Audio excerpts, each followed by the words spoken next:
Hey, welcome to the channel. Here in the video, we will share the details for the Warhammer $40,000 Space Marine Error Code 325.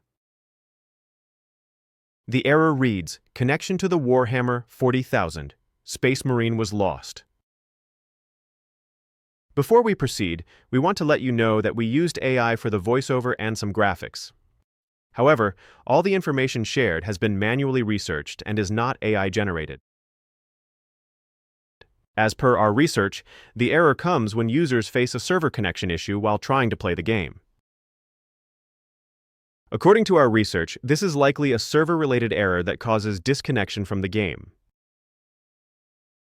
To deal with the error, the first thing we suggest is to restart the entire game.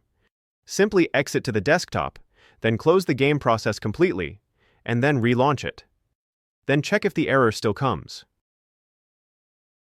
If the error still comes, power cycle your device along with the internet. Simply shut down your device and unplug the router. Then wait for around 5 minutes, then restart both devices and see if the error still comes.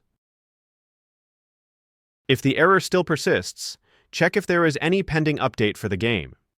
If yes, update the game and check for the error. If the error still continues, then try connecting over a different Wi-Fi or mobile hotspot. Once connected to a new network, launch the game and see if the error still comes. At last, if the error still persists, then it is probably a server-side issue. In that case, wait for some time and try again. That's all for the video. If this video helped, don't forget to like, share, and subscribe. Have any questions or issues? Drop them in the comments below. Thank you.